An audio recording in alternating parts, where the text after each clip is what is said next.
Gustavo Paredes. Él es líder de la unidad de cuidados intensivos del Hospital Enrique Garcés. Es médico especialista en cuidados intensivos y médico graduado de la Universidad Central del Ecuador. Bienvenido, doctor. Otra vez le agradezco por sus aportes durante este congreso y estamos prestos para escuchar su charla. Muy bien, buenas noches y nuevamente agradeciendo su gentileza por invitarme a este magno evento, pues, y felicitarle por las charlas que se han venido dando en estos 2 días, que han sido muy interesantes y muy ilustrativas y con un nivel muy elevado. Bien, entonces en lo que me compete, pues vamos a iniciar la conferencia. Bien, nuestro tema es ventilación mecánica invasiva protectora en los pacientes con COVID. Y este gráfico, pues, es bien elocuente en el sentido de que, como cuando los gladiadores entraban al circo romano, pues decían: Ave César, te saludamos los que vamos a morir. Prácticamente nuestros médicos al inicio de la pandemia, pues tendrían este lema, pues, el momento que no conocíamos qué tan grave era esta situación, pues, y obviamente, pues, estaban expuestos a esta situación y obviamente, pues, desgraciadamente, este virus ha cobrado muchos médicos durante este tiempo que ha pasado. Bien, aquí tenemos un gráfico del día de ayer de lo que está pasando en el mundo a nivel de COVID, ¿no? Aquí tenemos lo de Ecuador. Y algo interesante, miren el número de vacunas que ya tenemos a nivel mundial y cada vez vemos que sigue subiendo, pero también estamos viendo que las muertes se mantienen, hay picos y también semanalmente, pues los casos, como pueden ver, no ha bajado a nivel mundial, pues seguimos con esta situación, lo cual nos hace reflexionar de que debemos seguir manteniendo las medidas de protección a pesar de que ya estamos vacunados la mayoría de la población, felizmente. Bien, yo quiero empezar presentándoles un caso de una paciente femenina de 50 años con antecedentes de hipertensión arterial, cuadro de 8 días de evolución de alza térmica, cefalea, diarrea, malestar general, acude al centro de salud, administra medicación que no especifica. El cuadro clínico empeora presentando disnea desde hace 3 días, la cual se intensifica por lo que acude a la casa de salud hace 24 horas. Es valorada en el área de emergencia, donde se evidencia una taquimia, una PAFI de 91, por lo que se coloca cánula nasal de alto flujo a 70 litros por minuto y FiO2 de 0,98, pronovigil. Sin embargo, se mantiene taquipneica, uso de músculos accesorios de la respiración, un índice de ROX de 2,56 a la hora, por lo que se hizo intubación endotraqueal y ventilación mecánica en la UCI. Paciente ingresa a la UCI con ventilación mecánica invasiva, controlada por presión, una presión control de 19, un PIB de 13, una FiO2 de 1, una presión arterial de 160, una frecuencia de 60, una frecuencia respiratoria de 29, una temperatura de 36,3 grados centígrados, un peso de 90 kilos, una talla de 155 centímetros, un índice de masa corporal de 37,4, una gasometría arterial que da un pH de 7,28, un PCO2 de 38, una PO2 de 62, un bicarbonato de 16, una saturación de 85, un lactato de 1,23 y una PAFI de 62, lo que correspondería, según la clasificación de Berlín, a un síndrome de distrés respiratorio severo, ¿no? Una biometría hemática con hemoglobina de 14, leucocitosis ligera, neutrofilia, linfopenia, 6,9%, plaquetas normales, ubicatina normal. Berlín severo, SOFA 8 y Apache 2. Esta es la tomografía de la paciente.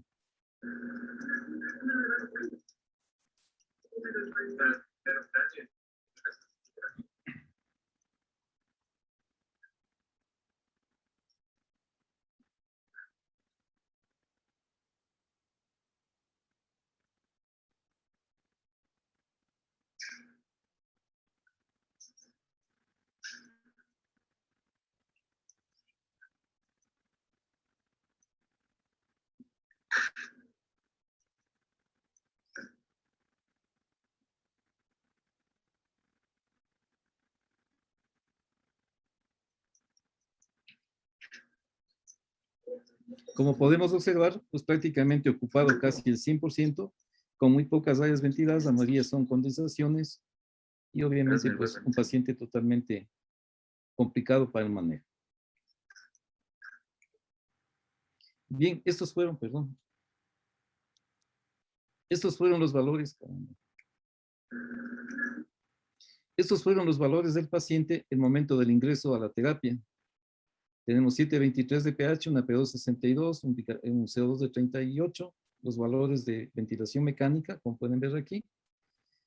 A la hora, pues nosotros tenemos una máquina que es el Hamilton S1, en el cual nosotros estamos usando el ASV IntelliVent, en el cual pues la máquina automáticamente, si seteamos adecuadamente y conocemos el modo, se puede manejar al paciente de una manera prácticamente automática. La máquina calcula el CO2 que nosotros deseamos, la ventilación que deseamos, obviamente programándole con parámetros objetivo, lo mismo la saturación y el nivel de PIB, la misma que lo trabaja este ventilador, basado en las tablas del arnés, en la tabla de baja de FIO2, digamos FIO2 altos y PIB bajo. Y aquí podemos ver a las 12 horas y a las 24 horas al paciente. Además, nosotros monitorizamos todo el tiempo, como pueden ver ahí, la competencia estática, la presión de distensión, el poder mecánico, el índice de oxigenación, el ratio ventilatorio, la PAFI corregida para nivel del mar para podernos catalogar con la de Berlín, el volumen de espacio muerto mediante el BORS. Nosotros tenemos en todos nuestros ventiladores carnografía volumétrica, de tal suerte que podemos monitorizar todo el tiempo, pues, qué está sucediendo con la ventilación. De esta manera, pues, que es la otra parte fundamental. Y como podemos ver, nuestros pacientes tenían unos espacios muertos, como pueden ver, sumamente grandes, a pesar de los volúmenes corrientes que dábamos, y esto, como explicaremos luego, posiblemente estaba asociado a la lesión de inmunotrombosis que presentan este tipo de pacientes. Bien, entonces la pregunta en estas condiciones que veíamos al paciente, ¿cómo ventilar a un paciente en estas condiciones? Entonces aquí nada más para señalar la evolución natural de la enfermedad por virus, tenemos tres fases, ¿no es cierto? Una fase temprana, en la cual los pacientes que fallecieron se les hizo una necropsia, se encontró una neumonitis de tipo linfocítica, como pueden ver aquí, y más o menos al día 7, 10, 14, perdón, de evolución, pues ya teníamos el estado pulmonar, en los cuales pues al comienzo se pensó que era una patología totalmente distinta del SDA. Sin embargo, ya pues existen series muy interesantes de patología en los cuales prácticamente es un SDA prácticamente que, como ven aquí, con membranas de hialinas, y secundario como cualquier otro SDA de otra causa. Y finalmente, pues en los pacientes que se llega a una prolongación de su vida, podemos ya tener una patología tardía en la cual podemos encontrar neumonías organizativas, incluso con la generación que se ha demostrado de neovasos. Bien, al inicio de la pandemia también salió este artículo de Gattinoni en el cual pues se ponía que si el tratamiento puede ser diferente dependiendo de los diferentes fenotipos. Y Gattinoni básicamente clasificó en dos tipos, el tipo L o low, en el cual pues tenemos simplemente el vidrio esmerilado, como podemos ver en esta tomografía, infiltrados con una compliance más alta, más de 50 mililitros por centímetro de agua, y que estos pacientes posiblemente no eran tributarios de mayor PIB y que podían recibir incluso volúmenes más altos, tenían menos disnea y no respondían al PIB. Y el tipo H, ¿no es cierto?, en el cual ya tenemos un infiltrado más importante con atelectasias de edema, con una compliance más baja, y que posiblemente va a responder y obviamente va a estar más disneico comparado con este paciente.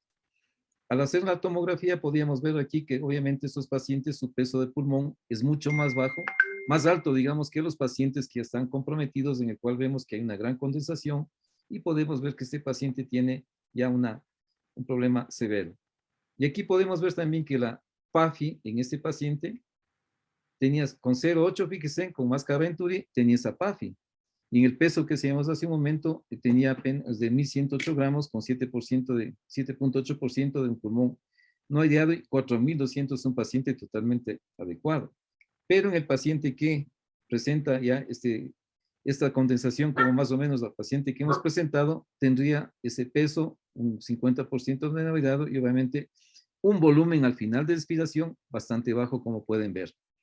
Pero, ¿qué es lo que pasó en lo que se presentó en los diferentes trabajos al inicio? Entonces, aquí tenemos el trabajo de Lombardía, el tipo L se vio en 50% de pacientes, y para ese momento nosotros en nuestro país, en diferentes unidades, teníamos este tipo de pacientes en los cuales decíamos, a ver, veamos qué tipo de distrés tenemos.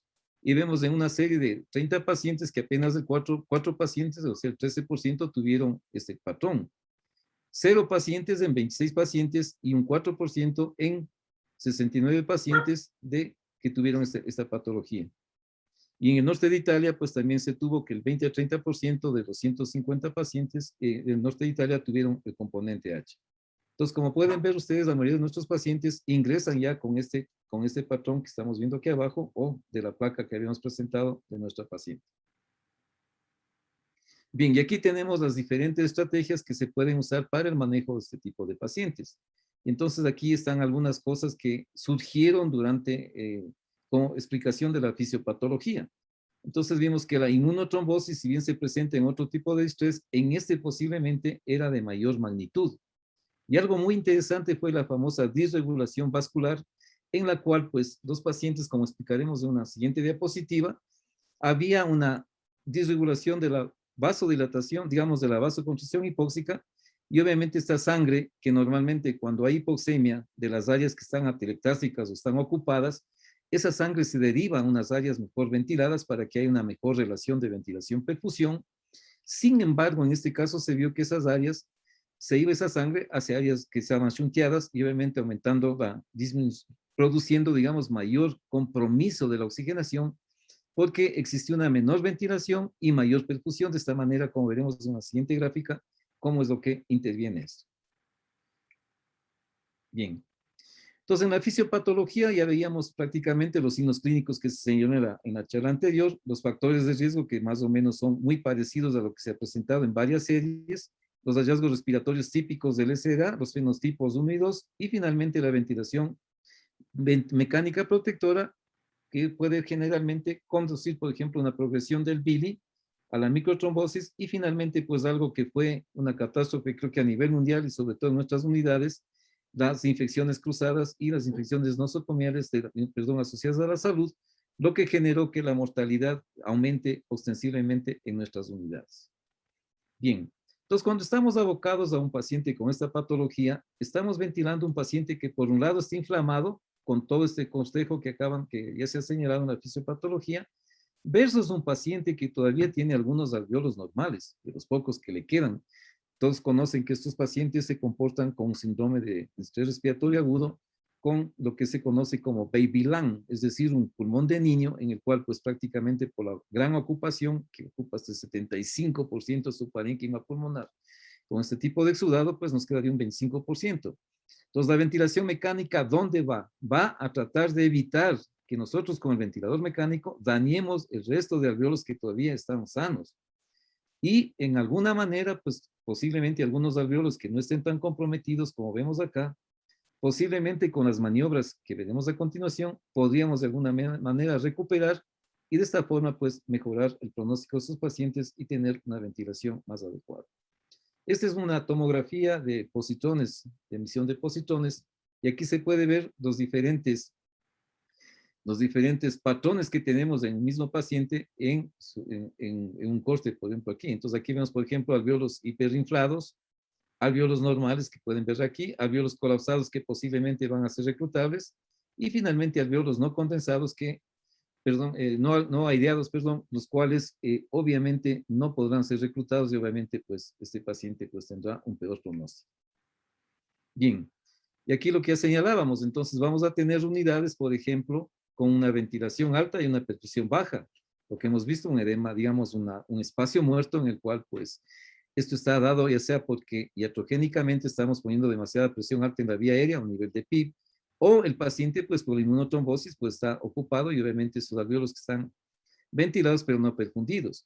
Pero la mayoría de pacientes van a tener alveolos que tienen una baja ventilación y una perfusión no tan adecuada. Y entonces aquí estarían las diferentes maniobras que podríamos utilizar para manejar este tipo de pacientes. Bien, aquí rápidamente un recuento. Aquí este gráfico es muy importante en el cual nos grafica prácticamente las diferentes relaciones de ventilación-perfusión. Entonces, en condiciones normales, la sangre venosa llega acá hacia el lado al corazón derecho con una presión alveolar de oxígeno de 50 y una presión parcial de CO2 de 45. Si yo tengo una membrana alveolo capilar normal, prácticamente la relación de ventilación-perfusión va a ser de 0,8, y con lo cual voy a tener un alveolo que me sale con una sangre arterial de 100 milímetros de mercurio y 40 milímetros de mercurio, esto a nivel del mar. Pero podemos tener alveolos, como sobre todo los que están en el vértice, que pueden salir con una relación de ventilación-perfusión de 3:1 y obviamente, como pueden ver, con una presión parcial de oxígeno muy elevada de 120 milímetros de mercurio, por ejemplo. Pero conforme esta ventilación disminuye, o sea, se va hacia el lado del Shan, es decir, que no están ventilados, pero sí perfundidos, en su extremo, o sea, en el cortocircuito Shan, vamos a ver que estos pacientes, su sangre venosa saldrá con la misma, digamos, la sangre capilar pulmonar saldrá con la misma concentración de oxígeno que vino de la venosa, es decir, con una PO2 de 45 milímetros de mercurio y una presión parcial de CO2 también de 45 milímetros de mercurio. Más aún si este paciente está en choque y es de choque, digamos, de tipo hipovolémico, si es de choque cardiogénico, la saturación venosa con la que está llegando va a empeorar más la situación y obviamente la hipoxemia será peor. Bien, y aquí vemos, por ejemplo, en una curva de disociación de la hemoglobina, cómo los diferentes alveolos que hemos señalado aquí van a salir con las diferentes concentraciones capilares de oxígeno. Entonces aquí tenemos la sangre venosa, en este capilar que está casi colapsado, que tiene una relación de ventilación-perfusión muy baja, fíjense en que está saliendo con un contenido arterial de 16 mililitros por 100 ml de sangre. Este alveolo que es normal está saliendo con una concentración normal, y este alveolo que es en el vértice posiblemente, que tiene una perfusión no tan adecuada, está saliendo con una presión parcial de oxígeno bastante elevada. Y aquí podríamos verlo de alguna manera más gráfica, ¿no? Aquí vemos 3 alveolos en los cuales están a diferentes niveles de saturación y finalmente, pues la mezcla de la sangre arterial capilar va a salir con 80 milímetros de mercurio, prácticamente haciendo un promedio de este tipo de ventilaciones de que sale cada alveolo. Como ya señalábamos, pues sería más o menos correspondería a este gráfico. Bien, este gráfico es muy interesante. Lo que decíamos, cuando el paciente llega con 40 milímetros de mercurio, ¿no es cierto? Con 45, perdón, a nivel de arteria, digamos, sí, arteria pulmonar, el momento que pasa por el capilar, rápidamente se oxigena y si yo tengo una relación de ventilación-perfusión de 1, prácticamente yo saldré con 100 de oxígeno y con una PCO2, perdón, de 40 milímetros de mercurio, como pueden ver. Pero ¿qué pasa en el paciente que tiene hipoxemia porque empieza a haber una relación de ventilación-perfusión muy baja? Entonces, fíjense aquí cuando baja la relación a 0,1 versus 1 de ventilación-perfusión, fíjense en que prácticamente ya está cerca de la sangre venosa, y más aún cuando tenemos SHAN. Entonces, ¿qué es lo que pasó en estos pacientes? Que hiperventilaron y el CO2 bajó sensiblemente y obviamente, en teoría, se corrigió, en cierta manera, el gran esfuerzo respiratorio que tienen estos pacientes. Y eso es lo que se vio al inicio de la pandemia, que muchos pacientes llegaban a sala de emergencia sin mayor sintomatología, una frecuencia respiratoria de regular, unos 20, 22, pero con una saturación muy baja. Y eso es lo que se conoció como hipoxemia feliz.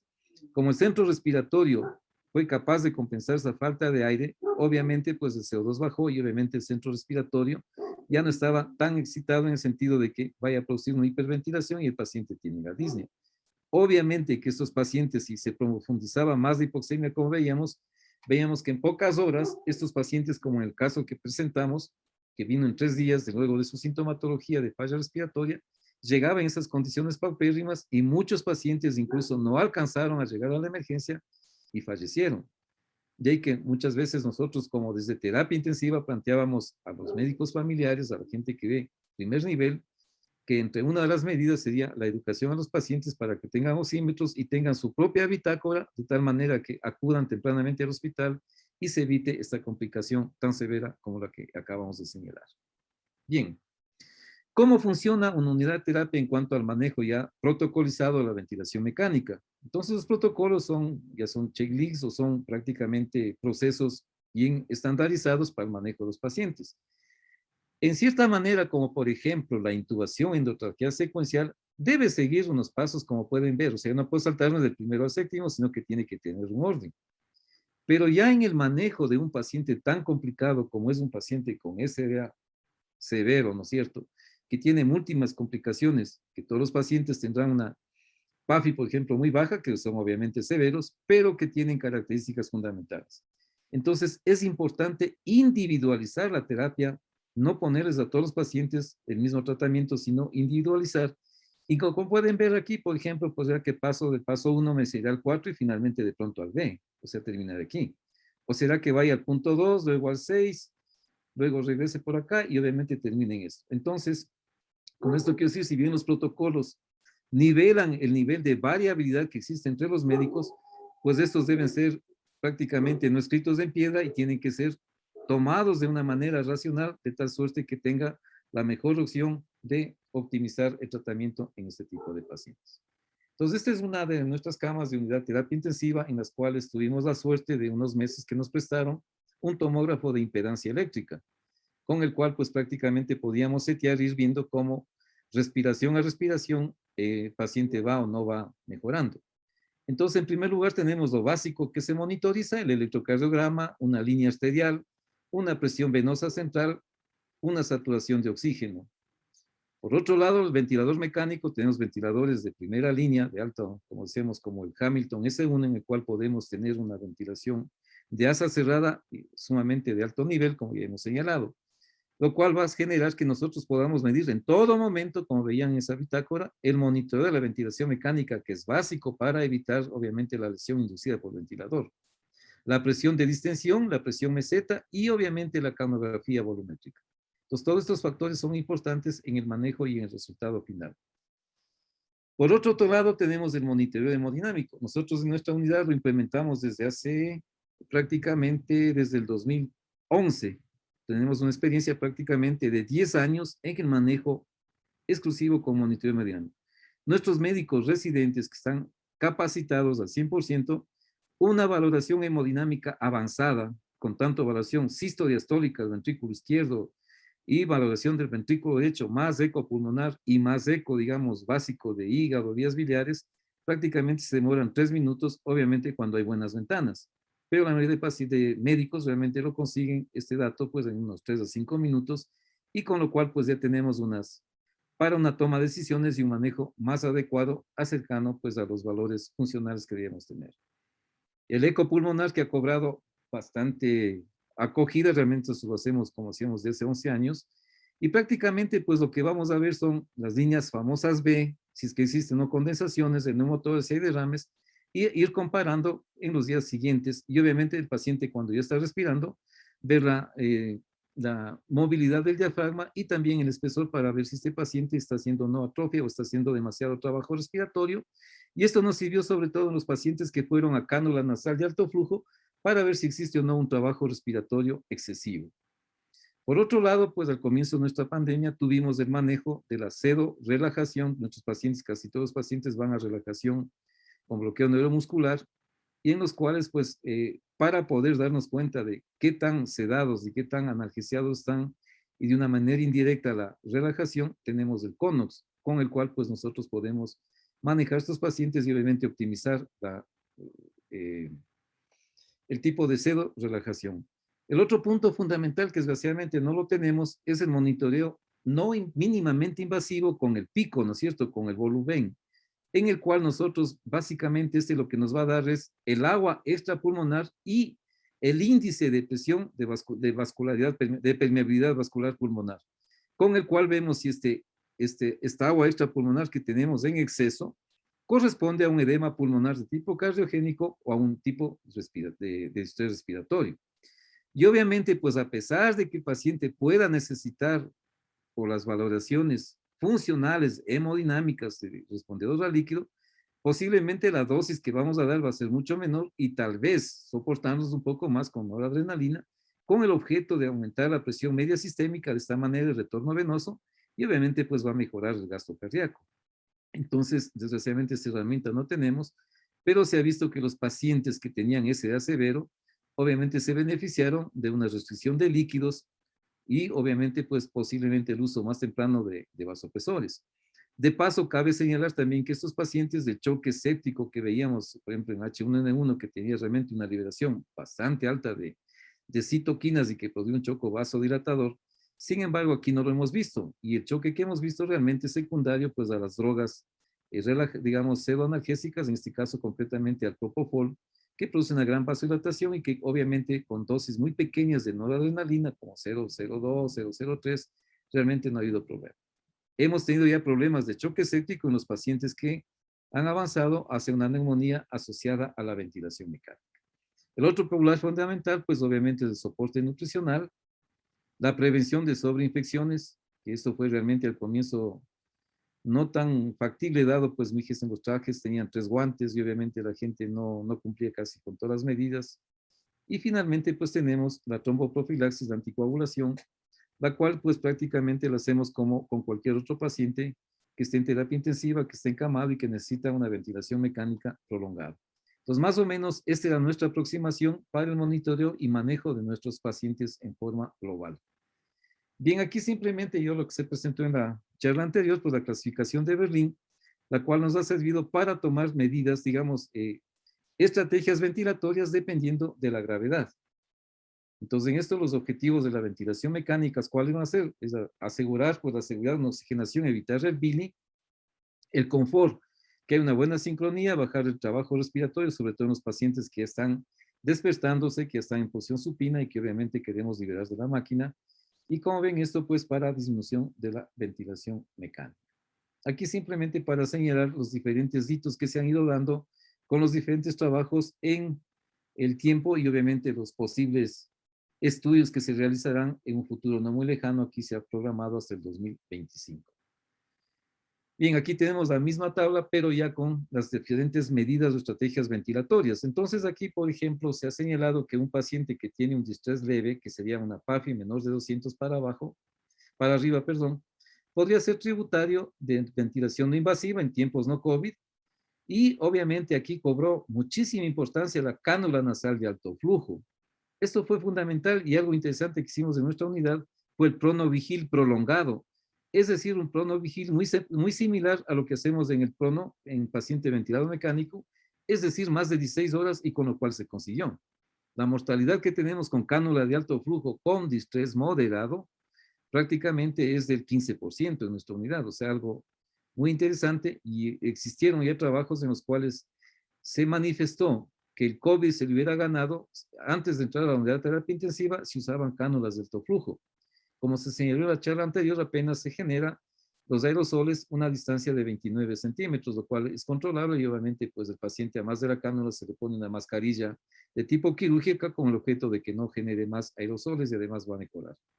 Bien, y por otro lado, pues un paciente severamente comprometido, pues ya en severo distrés o digamos un moderado a severo, pues las medidas que tenemos aquí, obviamente pues, prefiriendo la ventilación con volumen tidal, pero básicamente más basados, como veremos luego, en la presión de distensión para setear el volumen corriente, ya que pacientes que tienen una compliance demasiado baja, obviamente si le ponemos 6 mililitros por kilo, posiblemente van a rebasar con mucho la presión driving que ya señalaron que más de 15 pues aumenta la mortalidad, como veremos.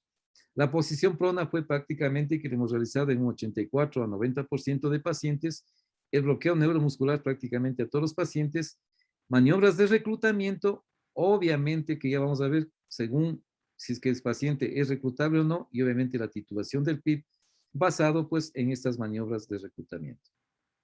Entonces aquí tenemos las medidas que nosotros evitamos. El Vortex, como pueden ver, todas las situaciones que podemos señalar en este slide. Bien, aquí simplemente es un cuadro en el cual veíamos cómo podía ser el manejo y obviamente ya nos vamos a concentrar. Aquí simplemente lo que señalaba en cuanto a los aerosoles, fíjense en que la mascarilla de recirculación prácticamente es la que menos genera y la cánula de alto flujo es la que le seguiría en lugar, pero fíjese en la ventilación invasiva es la que más genera hasta prácticamente casi 1 metro de distancia de estos aerosoles. Y aquí lo que ya señalábamos hace un momento, pues el tipo L, que prácticamente en nuestra unidad también es muy bajo lo que tuvimos esta situación. Y aquí, bueno, en esa época que fue generado esto, pues un 64% hemos aumentado un poco más. Bien, este es nuestro protocolo que le vamos a ir desmenuzando progresivamente.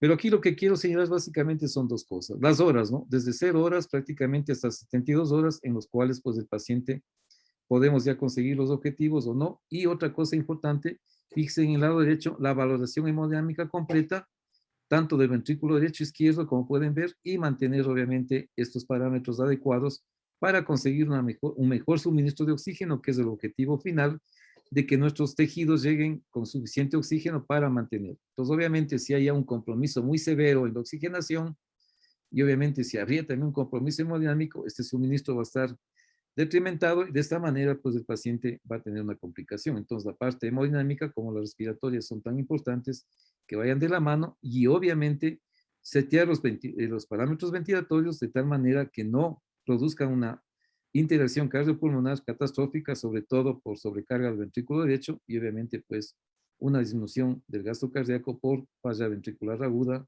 del derecho, ¿no es cierto? Bien, aquí simplemente pues la tabla de las NETs y mucha gente que se ha basado pues en el manejo de estos pacientes. Entonces la tabla, digamos, el ARNES prácticamente pues del 2000 que se produjo, pues la comparación entre el volumen tidal alto más de 12 y menos de y 6 a 8, vemos que se quedó como una norma, digamos, de ventilación protectora, es decir, un volumen tidal 6 mililitros por kilo de peso ideal, una presión plató menos de 30, y el PIC basado en la tabla, ya sea la tabla alta o la tabla baja, que vamos a ver. Pero aquí nos nace una interrogante. ¿Realmente el protocolo de LARSNet es una estrategia segura? Y aquí vemos este trabajo muy interesante ya publicado hace algunos años.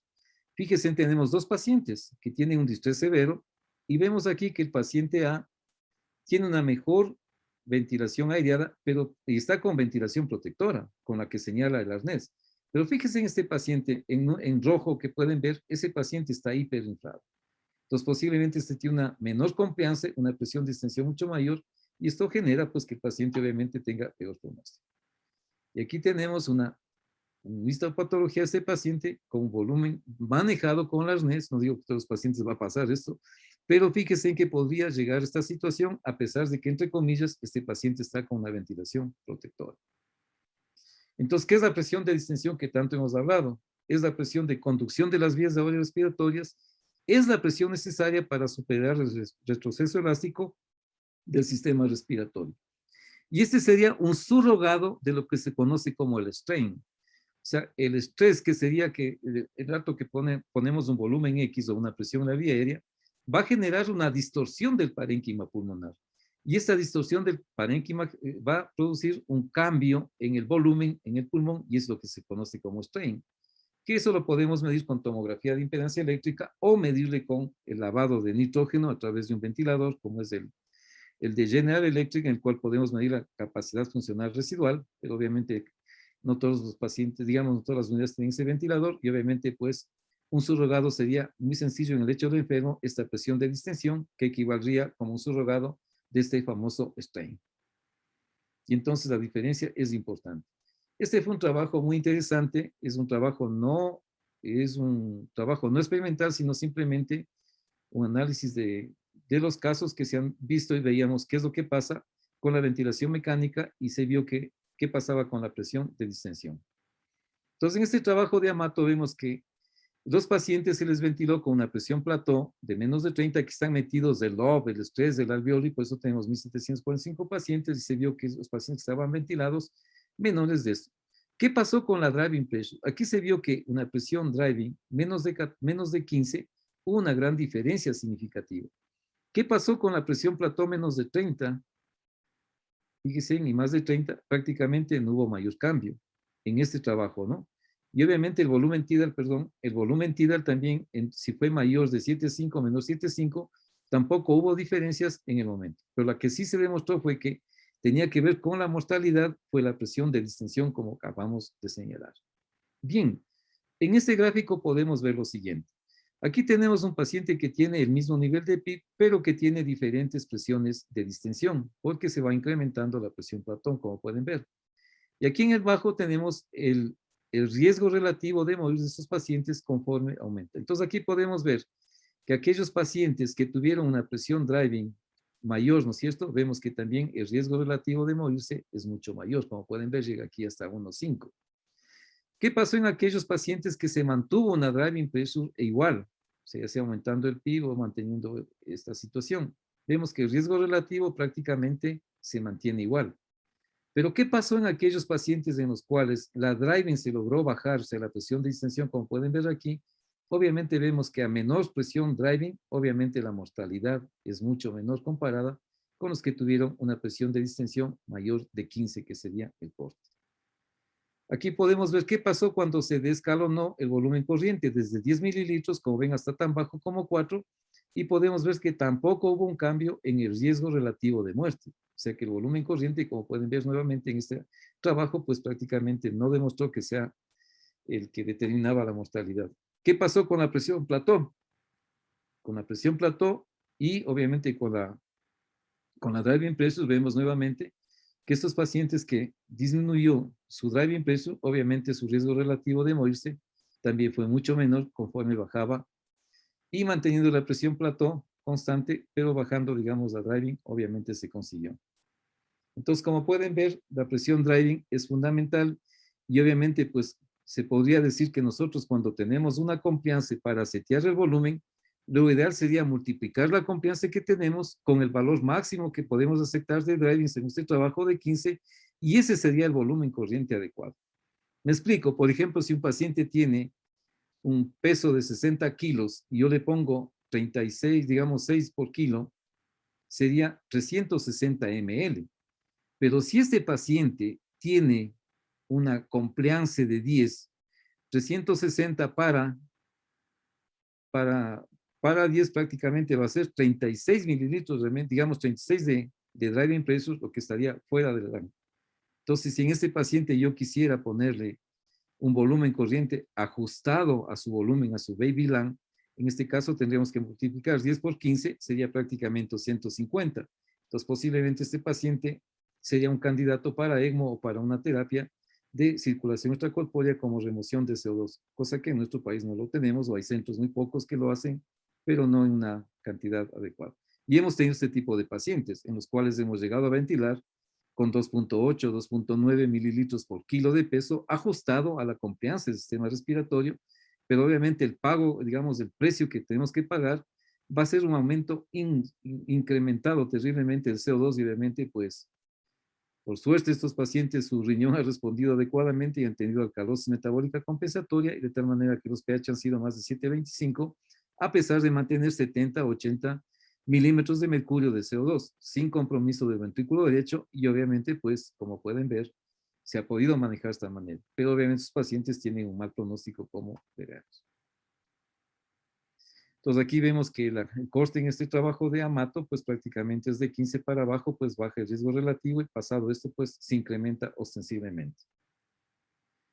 Entonces luego salió otro trabajo muy interesante publicado en el 2017 por el grupo de Jesús Villar, en el cual él midió qué pasaba con la presión plató, la presión driving y la mezcla de los dos. Y aquí vemos que, por ejemplo, con una driving menos de 29, pues el riesgo relativo de morirse es menor y pasado esto, pues aumenta. Y aquí vemos lo mismo con la driving. Y él vio que el corte en su estudio fue de 19, a diferencia de Amato. Entonces, también en ciertos pacientes que tenemos la complicación que decíamos una driving, una confianza tan baja, podríamos, en teoría, según este trabajo, perdón, aceptar hasta una driving, perdón un momento, ya, hasta una driving, caramba, de 19 centímetros de agua, ¿no es cierto? Y aquí se hizo varias combinaciones, como pueden ver. Entonces aquí una presión plató menos de 30 con una driving menos de 19, fíjense en que no hay ni incremento ni disminución de la mortalidad. Pero con una plató menos de 30 y una driving de más de 19, fíjense en la mortalidad cómo aumenta, incrementa hasta 2 veces con un intervalo de confianza del 95% de 1.2 a 3.2 veces. Cuando la driving es mayor de 30 y con menos 19, también fíjense en es peor esta combinación. O sea, la presión plató aquí sí tuvo mucho peso. Y cuando tienen una driving más de 30, prácticamente tienen los mismos valores. En este otro caso, con una driving menos de 19, con una plató menos de 30, no hubo problemas. Pero con esta plató más de 30, fíjense también cómo la mortalidad se incrementa ostensiblemente. Entonces, la idea sería en lo posible tener una driving menos de 19 y una plató menos de 30. Y aquí en este gráfico de Kaplan-Meier se ve claramente, pues, los pacientes que tuvieron una driving menos de 19 y una plató menos de 30, la diferencia con los que tuvieron más de eso y obviamente la mortalidad, fíjense cómo es más importante en el grupo que tuvo esta situación. Entonces, resumiendo, con este trabajo podríamos decir que el máximo valor que nosotros podríamos aceptar de presión driving sería 19 y la máxima plató 30 centímetros de agua, sobre todo en estos pacientes que manifestaba que tienen unas complicaciones muy bajas y que en ellos nos veríamos obligados a setear el volumen basado en la driving. Entonces, en el caso que ponía de 10 de confianza, a lo mejor lo máximo que podía yo tolerar es 190 ml, ¿no? Que sería casi la mitad del volumen que estaba recibiendo este paciente. Y aquí vemos en una revisión, en un metaanálisis en el cual, pues, si bien el I cuadrado es demasiado alto, pues, o sea, son muy heterogéneos los grupos, sin embargo, nos dice que la presión driving, pues, tiene este incremento en la mortalidad.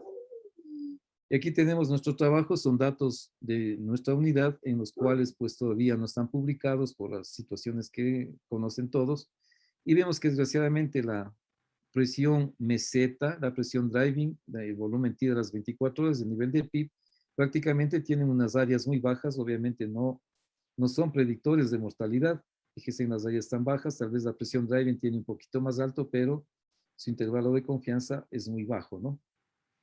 Y aquí también nos sacamos, digamos, hicimos una presión driving más de 24, perdón, más de 15 o menos de 15, y también vemos que no hay una diferencia estadísticamente significativa con la mortalidad. Posiblemente nuestro grupo todavía es pequeño, tenemos hoy 220 pacientes y veremos qué es lo que sucede en el análisis final de esto. Y lo mismo hicimos del ejercicio con la presión meseta y vemos que tampoco hubo diferencias entre más de 30 y menos de 30. Y finalmente tenemos aquí los diferentes volúmenes. Fíjese en menos de 5 a 29, a 9 a 27, 9, etcétera, etcétera. Y tampoco, pues, en los diferentes grupos hubo una diferencia estadísticamente significativa. Entonces, resumiendo, ¿no? Es interesante ver que la presión driving, si yo manejo una presión driving menos de 15, voy a tener una mejor, para intercambio de gases, voy a proteger al pulmón, menos edema de pulmón, comparado con una presión driving en la cual va a estar incrementada y obviamente esto nos va a traer consecuencias funestas para el paciente. Bien, entonces en el protocolo que habíamos señalado, pues nosotros empezábamos con intubación de secuencia rápida, un ajuste inicial de 10 centímetros de PIB, una FIO2 de 1, un volumen de 4,7, una meseta menos de 30, una drive menos, y mantener un pH mayor de 7,20. Y aquí veíamos inmediatamente si este paciente, y aquí obviamente una vez intubado, pues medimos una mecánica pulmonar para arrancar basal a ver qué valores tenemos, y obviamente con las maniobras que vamos realizando, ver si este paciente es respondedor o no respondedor a estas maniobras. Y aquí de una hacemos el potencial de reclutamiento. Dos maneras de hacerlo. En las máquinas que tenemos curva de presión-volumen, pues simplemente hacemos una curva de presión-volumen y rápidamente sabemos si es o no reclutable. Y caso contrario, pues ya veremos otro slide en el cual pues realmente con las máquinas normales que no tienen curva de presión-volumen se puede de una manera muy sencilla realizar esta situación y obviamente ver si es potencialmente reclutable. Si es potencialmente reclutable, este paciente va a maniobra de apertura pulmonar. Aquí cabe también señalar que mucho se satanizó a la maniobra de reclutamiento en el trabajo del ARS, en el cual se vio que la mortalidad se incrementó en los que fueron reclutados. Pero vale la pena señalar que dos pacientes, como saben, es este estudio, pues obviamente entraron tanto los que posiblemente eran reclutables como no reclutables. Aquí nosotros estamos viendo si este paciente es reclutable, o sea, no lo hacemos a ciegas, o sea, hace nomás no. Si es reclutable va, si no, no, y mantenemos los objetivos de la ventilación protectora, hacemos una maniobra de reclutamiento y la titulación de PIB óptimo. Una manera que hemos visto muy sencilla de ver el PIB óptimo en los pacientes si no hacemos ninguna de estas maniobras es colocarle parcialmente en ventilación controlada por volumen y vamos viendo la presión meseta. Entonces, por ejemplo, si yo tengo 10 de PIB y tengo una meseta de 20, aumento el PIB a 12, este valor de presión meseta no debería subir más allá de 2 centímetros, entonces de 20 a 22. Pero si de pronto sube de 20 a 25, eso significa que ese paciente no es reclutable, que está sobredistendiendo y ahí terminaría la situación. Pero si vemos que de 20 le pongo 12 de PIB y la presión meseta se mantiene en 21, sigo aumentando y voy viendo obviamente los valores hemodinámicos, voy viendo la saturación de oxígeno y voy subiendo la maniobra, digamos, el nivel de PIB hasta conseguir una mejor confianza y ese sería el nivel que queremos. Entonces, el momento que se rompería estos 2 centímetros de agua sería que el momento sobredescendiente. Entonces, es muy fácil de realizarla con volumen controlado, con meseta, o sea, con una pausa inspiratoria para que se pueda medir rápidamente en tiempo real lo que estamos realizando. Entonces, prácticamente esto se podría hacer de una manera en los cuales, en cualquier unidad en la cual no dispongan de ninguna de estas situaciones o no quieren hacer una maniobra de reclutamiento o un potencial de reclutamiento. Y como ven aquí la saturación, pues los objetivos es una saturación, una PAFI más 150 o una SAFI más de 200 y que exista una mejoría en la confianza pulmonar. Bien, el otro tema que es fundamental es la protección del corazón derecho. Entonces, ¿cuáles son los predictores, digamos, o mejor dicho, los estresores que podrían generar un cuerpo pulmonar agudo? Básicamente va a ser una hipoxemia severa, la que va a dar una vasoconstricción hipóxica, va a aumentar la resistencia vascular pulmonar y como saben, el ventrículo derecho es de alta complacencia, pero de baja presión. Obviamente va a haber una sobredistensión y esto va a generar pues un cor pulmonar. Entonces aquí existen varias medidas, como pueden ver ustedes, para mejorar esta situación. Entonces aquí, entre una de las cosas, pues una presión plató menos de 27, una radio menos de 18, y si es que se tendrían estos criterios, pues toca bajar, como hemos señalado, el volumen tidal, ¿no? Y por otro lado, la hipercapnia también genera, obviamente, genera pues un aumento de la vasoconstricción a nivel del pulmón y obviamente puede generar un cor pulmonar. Entonces, ¿qué es lo que hemos hecho nosotros? Cada vez que titulamos la máquina con el pivo, vamos poniendo volumen, medimos qué es lo que va pasando con el ventrículo derecho y obviamente si hay hipercapnia vamos viendo en qué nivel empieza a deteriorarse el ventrículo derecho y eso sería el nivel que tolera. En todo caso, aquí tenemos, fíjese en la serie que tenemos, una manera de medir es con el famoso TAPSE, el cual es más de 17, más de 16 para decir que es normal o menos de 16. Entonces nosotros tenemos que habría una falla ventricular, como pueden ver, en un 22%, comparado en un 77% que no lo tuvieron y que no hubo diferencias obviamente con la mortalidad. Aquí está lo que señalábamos, la famosa curva de presión-volumen. Tenemos el brazo inspiratorio y el expiratorio. Aquí tenemos el punto de inflexión. Esto significaría el momento que empieza a abrirse los alvéolos. Y aquí sería el punto de inflexión superior en el cual se empiezan a sobredistender. Entonces nosotros nos podríamos manejar entre estos valores. O sea, en este ejemplo sería una PIB, por ejemplo, más de 13 y una presión plató menor de 32 centímetros de agua para un volumen X que pueda dar, ¿no es cierto? Y aquí tenemos el punto de desreclutamiento. Nosotros vamos seteando el nivel de PIB con el brazo expiratorio. Entonces, con la máquina vamos bajando, vamos viendo qué pasa con 25, con 20, con 15, etcétera, etcétera. Y en base a eso colocamos el mejor PIB basado en esta curva de presión-volumen. Como pueden ver aquí en estos gráficos, pues obviamente este paciente que está en esta curva bajo el punto de inflexión, pues obviamente va a estar colapsado, va a estar a nivel de volumen residual. Este va a ser un paciente que está normal, este paciente será un volumen corriente normal, y este va a ser un paciente que está en este punto ya de sobredistensión. Muy bien. Entonces aquí este trabajo, y sí me gustaría que copien esta dirección que está acá arriba. Este es un grupo canadiense en el cual ellos hicieron una curva de presión-volumen y vieron qué es lo que sucedía con dos curvas, o sea, con un nivel de PIB bajo y un nivel de PIB alto. Entonces, generalmente ellos empezaron con PIB alto de 15, por ejemplo, y una diferencia de 10. Entonces, midieron qué pasaba con el volumen corriente, con una PIB de 15 y con un volumen de 5. Y aquí podemos ver que aquí no hay punto de inflexión, sino que empieza directamente. Entonces, ellos determinaron qué es lo que pasaba con la diferencia de presión con el volumen reclutado. Entonces, en este ejemplo, ustedes pueden ver que el volumen reclutado entre 15 y 5 centímetros de agua fue de 143. Si esto dividen para 10, prácticamente aproximadamente sería una compliance del reclutamiento de 14 ml. ¿Qué significa esto? Significa que si aumento el PIB por cada centímetro de PIB que aumente, va a incrementar el volumen al final de expiración de 14. Entonces, fíjense, si yo subo de 5, de 10 a 15, prácticamente 5 por 14 va a ser un valor muy bajo, lo cual no sería adecuado y obviamente no me permitiría. Pero acá vemos la otra situación. Entonces, fíjense que aquí hemos puesto un PIB de 8 y un PIB de 18. Y vemos que recién aquí la apertura a nivel de 15 empieza. Entonces, realmente aquí la diferencia sería no con 8, sino con 15. Entonces, en este caso, fíjense en el volumen reclutado fue de 191. Dividido para 3 nos da 60 ml. Entonces, aquí sí es importante. Entonces, aquí nuevamente, por cada centímetro de agua que nosotros incrementemos de PIB, vamos a subir en 60 ml de volumen al final de la expiración. Entonces, con 5, fíjense, estaríamos subiendo como 300 de volumen y obviamente tendríamos un mejor pronóstico. ¿Cómo vemos esto? Si ustedes analizan el dato que les estoy señalando en este momento de esa página, aquí le hemos hecho como que un paciente tiene una presión de apertura de 15, hemos puesto un PIB de 18, hemos puesto el de 8, hemos puesto un volumen seteado en 380, el volumen instalado del PIB, como pueden ver esto, vamos a ver en la máquina, lo ponemos en controlado por volumen con una plató para poder ver, medimos y automáticamente nos calcula lo que se llama el índice de reclutamiento. Y este, si es que es más de 0,5, es reclutable. En este ejemplo, se ha reclutado 918 menos 380 para la presión, se han reclutado 179 mililitros. Lo que significa que si aumento yo en 5 mililitros, aproximadamente si les redondeamos a 200, yo tendría un reclutamiento aproximadamente de 1000 ml. Entonces, posible estos pacientes reclutaré en un mayor reclutamiento e iré progresivamente. La otra forma de hacerlo es de 25-15, 25 de PIB con 15 de control, y vamos bajando de 2 en 2 cada 10 a 15 segundos. No se necesita mayor tiempo para ver cuál es la mejor confianza, y le dejamos con 2 centímetros sobre el nivel más bajo de confianza, y ese sea el nivel de PIB que tiene este paciente.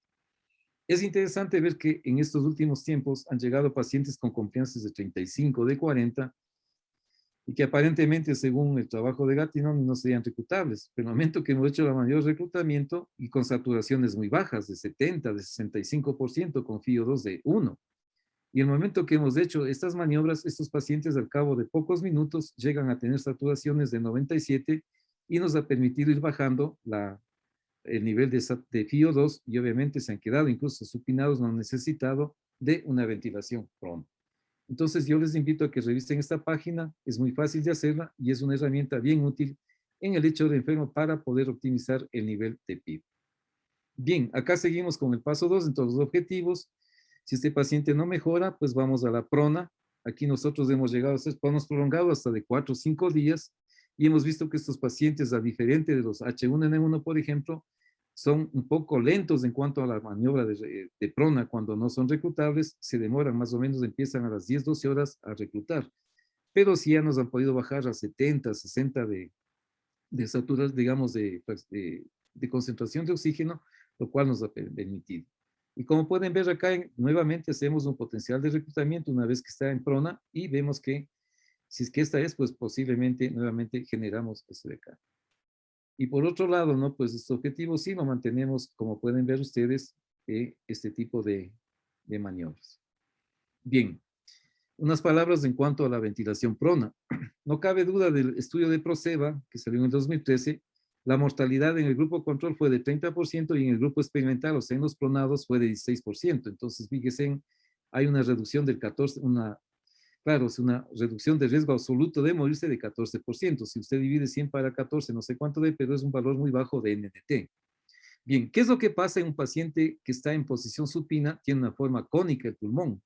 Aquí hemos sacado la caja torácica, está sin efecto de la caja torácica, pero sí bajo el efecto de la gravedad.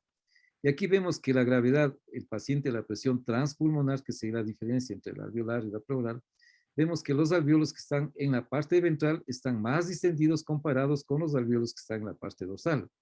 Si nosotros invertimos, o sea, le ponemos en posición prona, vemos que los efectos gravitacionales disminuyen, y obviamente, como pueden ver, los alvéolos casi se homogenizan comparados con lo que pasaría con la región, con la posición supina.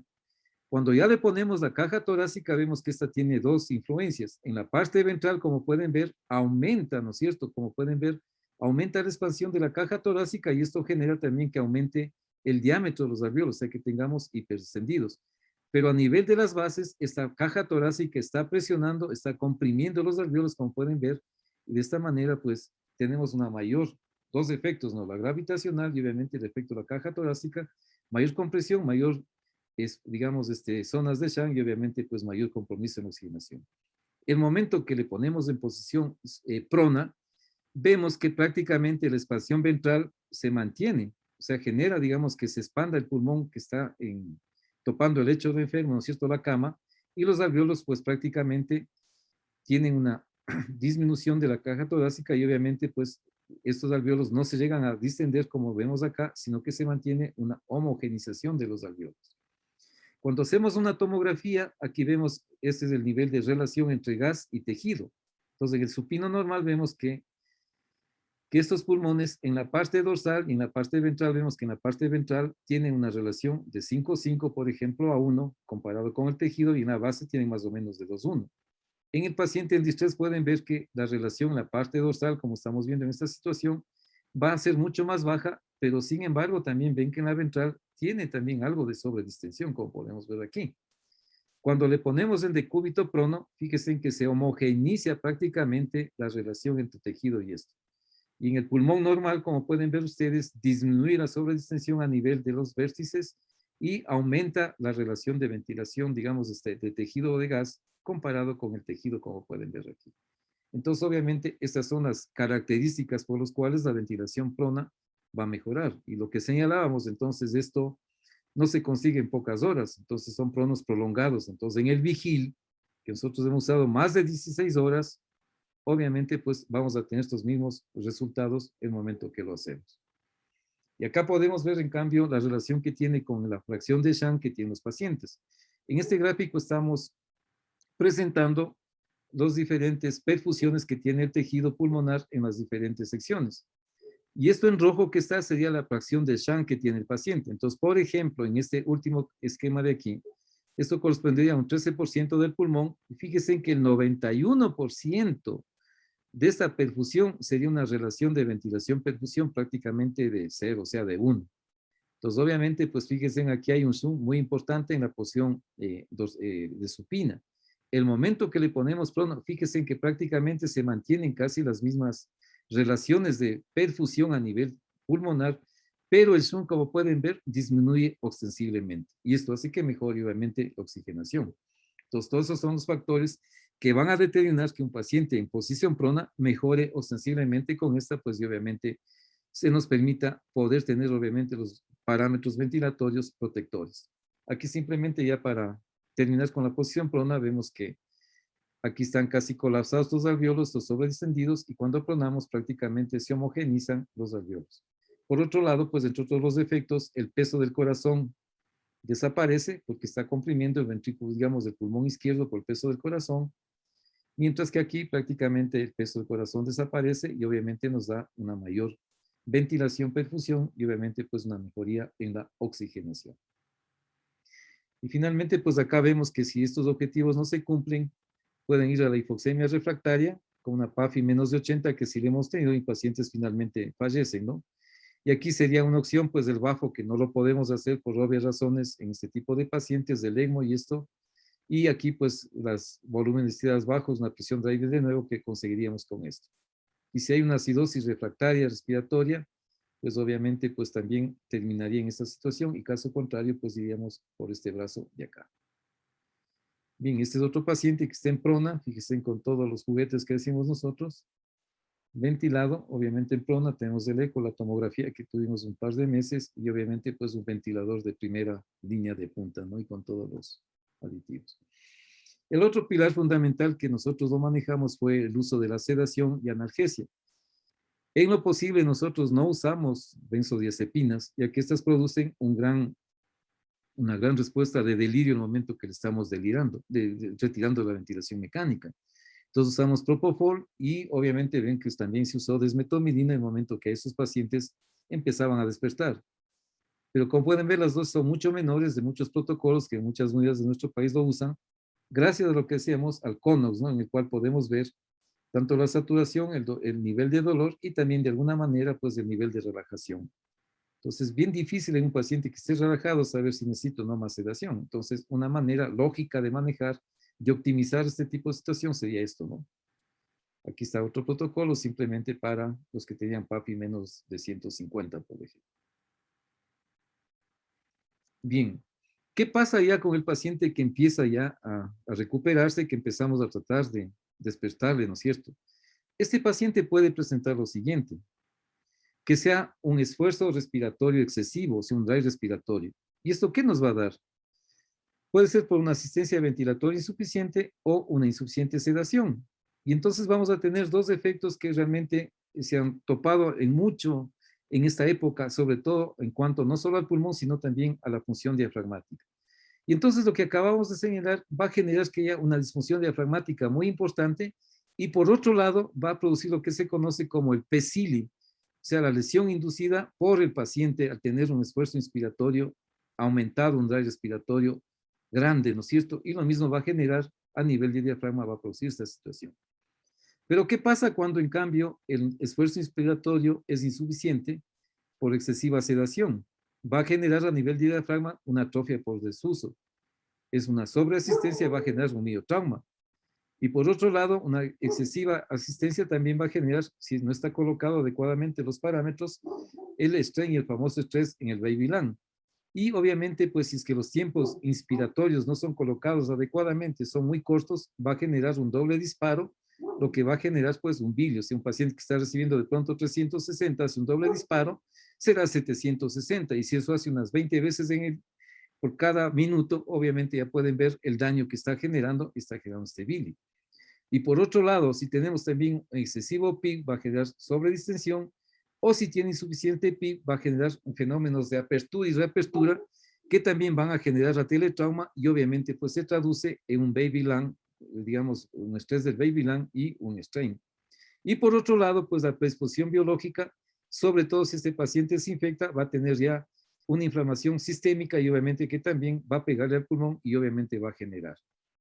Entonces, por otro lado, ¿no es cierto? Un excesivo PIB va a generar una atrofia longitudinal de la sarcómera y obviamente pues se genera el biotrauma respiratorio.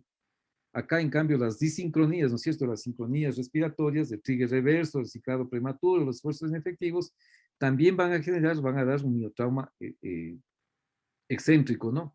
Y el insuficiente PIB también en los pacientes ventilados a veces le bajan a 5 a 8, también va a generar una ruptura respiratoria y obviamente van a producir esto.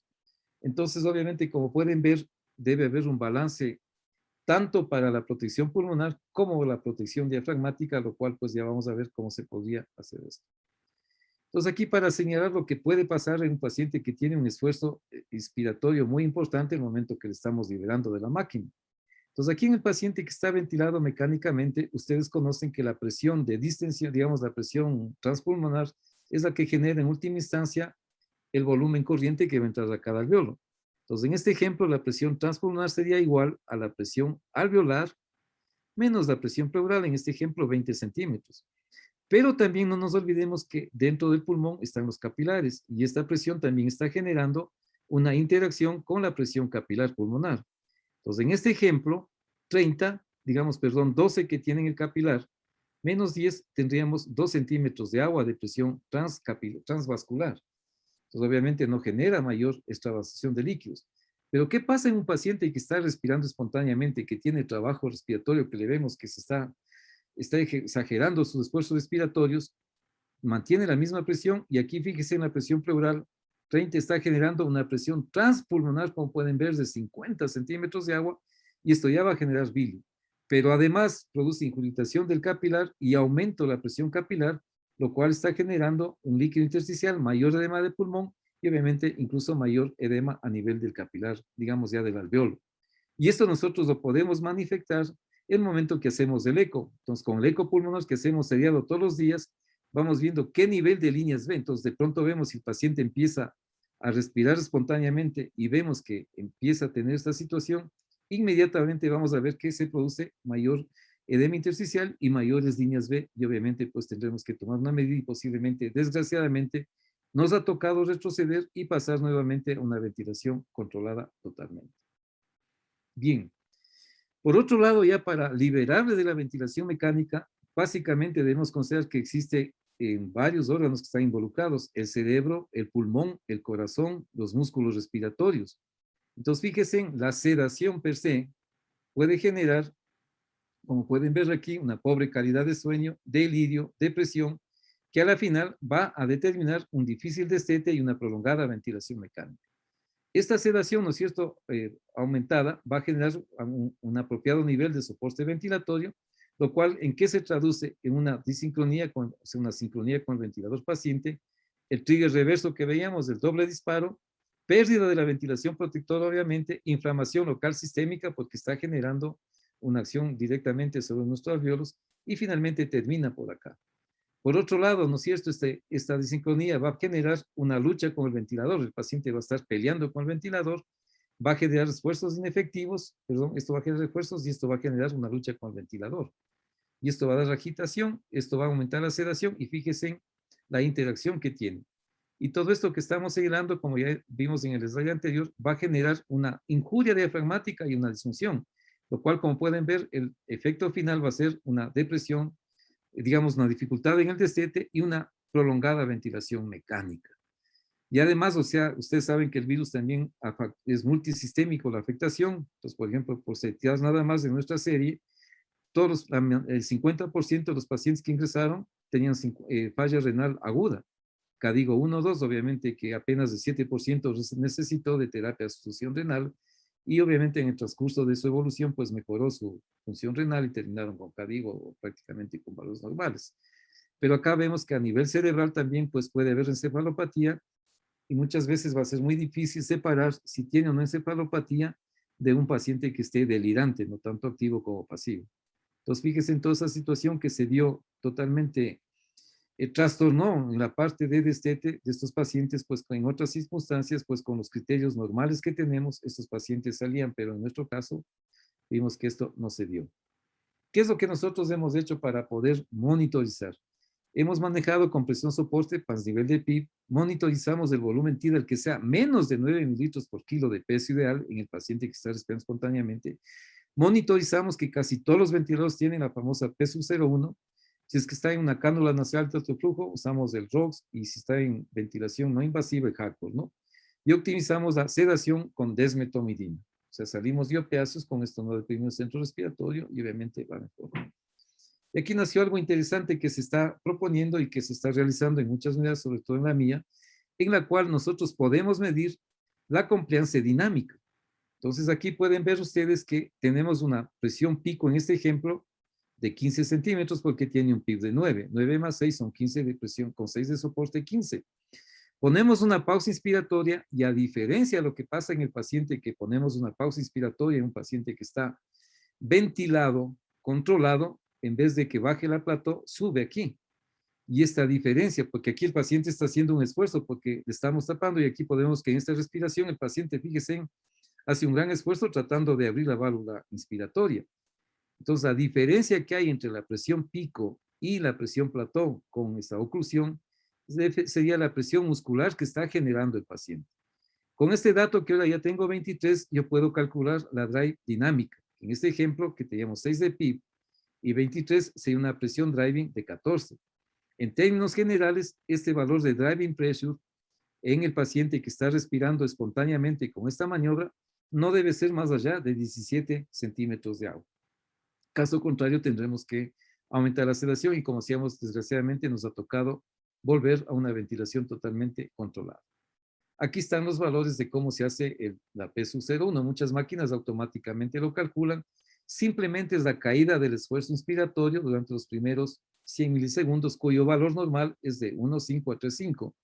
Cuando esto está muy bajo, pues obviamente significa que el paciente posiblemente está haciendo una neuropatía del enfermo crítico o está todavía bajo los efectos tanto del rocuronio como de los sedantes.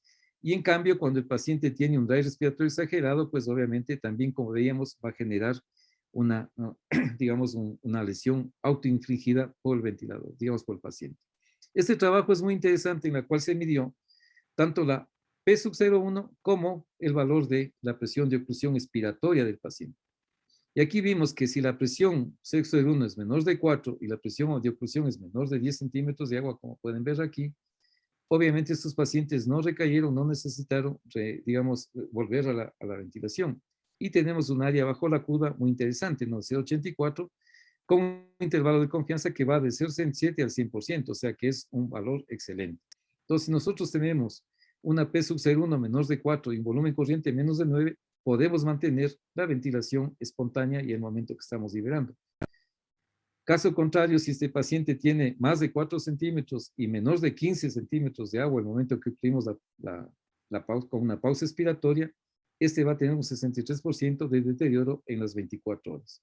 Entonces, si nosotros ya vemos que se perfila este paciente, desgraciadamente nos toca volver a sedar y posiblemente usar relajante. Existe un trabajo preliminar en el cual pues se demostró que para bajar el drive respiratorio se puede usar el rocuronio en dosis no totalmente relajantes, sino lo suficientes como para que el paciente mantenga una frecuencia respiratoria espontánea y baje el drive respiratorio. Eso lo hemos hecho en nuestra unidad y hemos manejado, por ejemplo, con 0,1, 0,2 miligramos kilo hora de rocuronio con el objeto de conseguir estos resultados.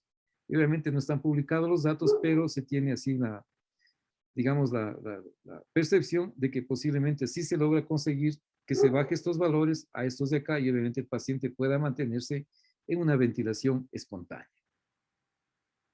Entonces, resumiendo ya para terminar, diríamos que nosotros debemos manejar una homeostasis respiratoria, evitando, como ven, la acidosis respiratoria peligrosa y manteniendo una adecuada oxigenación. La protección pulmonar que hemos dicho, minimizando el estrés del pulmón cíclico, es decir, los excesos de apertura y cierre, es decir, evitando el barotrauma, evitar el exceso también del estrés regional por esfuerzo de los músculos respiratorios, evitar la sincronía, o sea, digamos, este doble disparo que señalábamos tanto en el paciente controlado totalmente como en el paciente que está respirando espontáneamente.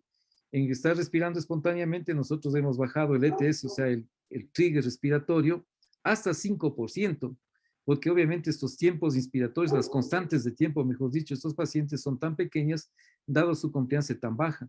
Entonces hemos podido a veces controlarles bajándoles hasta 5% del ETS. Es decir, que el flujo, la válvula respiratoria se abre cuando caiga el volumen, digamos, del flujo al 5%. Y muchas veces, a pesar de que están 5%, sin embargo, hacen doble disparo, en lo cual nos vemos desgraciadamente obligados nuevamente a pasar a un modo controlado totalmente con el objeto de poder manejar el tiempo inspiratorio y evitar este doble disparo. La protección diafragmática, como vemos, mantener un modesto esfuerzo respiratorio. Hemos señalado que con la P sub 0,1 evitar el esfuerzo respiratorio excesivo y mantener en lo posible, como ven ustedes, una sincronía respiratoria que va a proteger esto.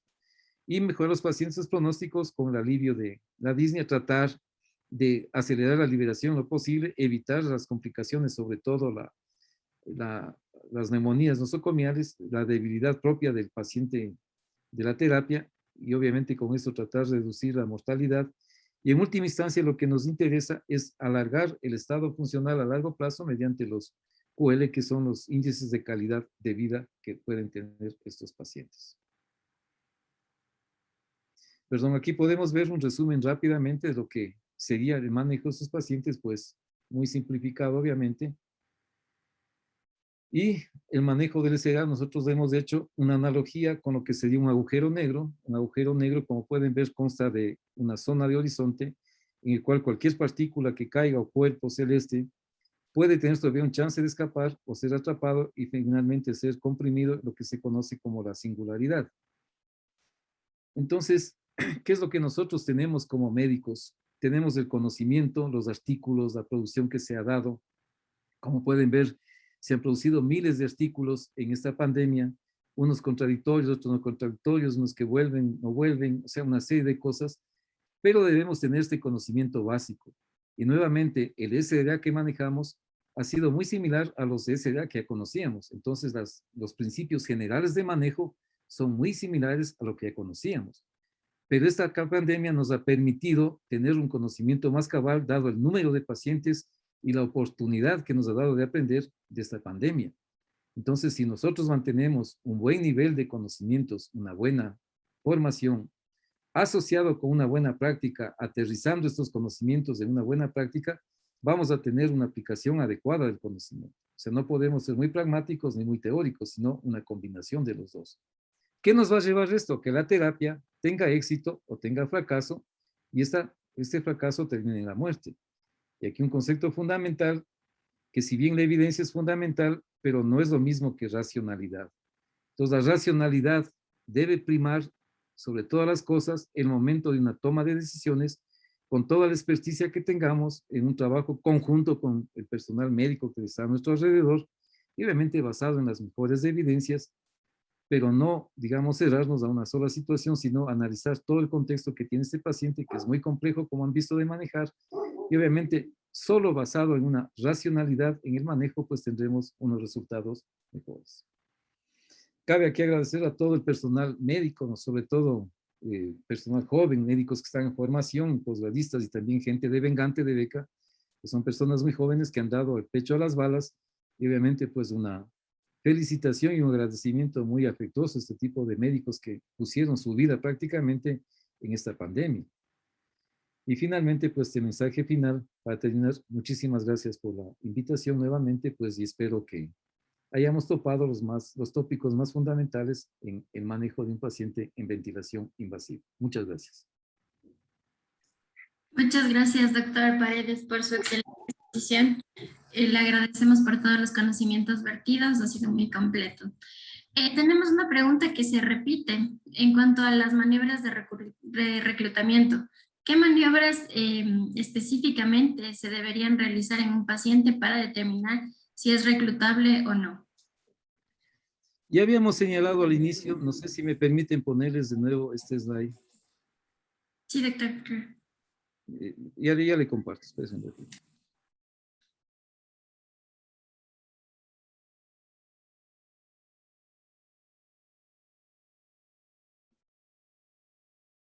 Me imagino que se está viendo la pantalla, ¿no? Sí, ya se está viendo.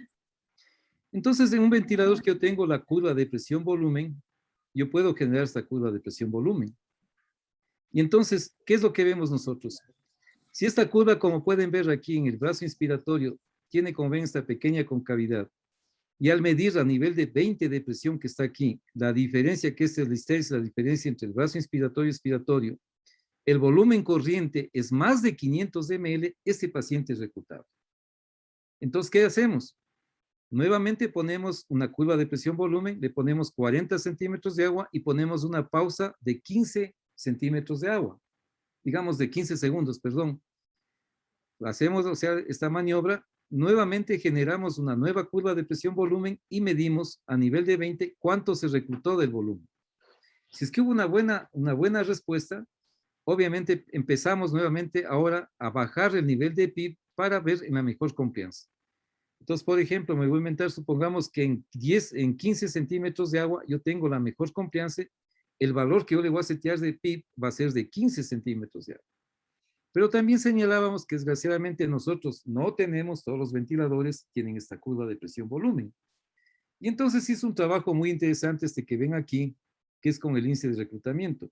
Entonces también se hizo lo mismo que estamos viendo ahí en un ventilador que tenía las curvas de presión-volumen, pero ellos pudieron generar, no vamos a explicar este momento, vale la pena que entren en ese sitio donde explican exactamente cómo se realiza en el ventilador, pero cuando hacemos esa, digamos, entendemos este análisis, lo que termina es algo, digamos, en esta calculadora y vemos que el paciente es muy fácil. Entonces, por ejemplo, aquí habíamos puesto que el punto de inflexión es de 15, hemos puesto 18 y 8 de PIB y medimos el volumen corriente a los dos niveles, medimos la plató y la máquina automáticamente les calcula. Y entonces decíamos que si es mayor de 0,5, este paciente es reclutable. En este ejemplo, fíjese, el volumen reclutable fue de 918, cuando bajamos a 8 de PIB, menos 380 que fue con el PIB alto, tenemos dividido para la diferencia de presión de 18 menos 5 de 3, y el volumen reclutable, digamos la confianza y la distensividad reclutable fue de 179. ¿Qué significa eso? Que por cada aumento de PIB de 1 centímetro, yo voy a ganar 179 de reclutamiento. Pero si este índice me salía menos de 0,5, ese paciente no es reclutable. Y posiblemente ese paciente se beneficie de un PIB de 8, de 10 centímetros de agua, y no más de eso porque le vamos a generar sobredistensión y vamos a generar un BIL. Entonces el paciente tendrá que hacer maniobras solamente ventilación en prona y obviamente manejarnos con valores bajos de PIB, ¿no? 8 a 10 centímetros de agua. En este cambio posiblemente se trabaje con valores más altos dependiendo del nivel que consigamos de mejor confianza al bajar el nivel de PIB. No sé si... Así ha sido respondida la pregunta, doctor. Muchísimas gracias. En honor al tiempo, vamos igual a continuar. Muchísimas gracias, doctor, por su ponencia y esperamos encontrarle en siguientes ocasiones. Ya, muchas gracias. Hasta luego. Gracias, doctor. Hasta luego.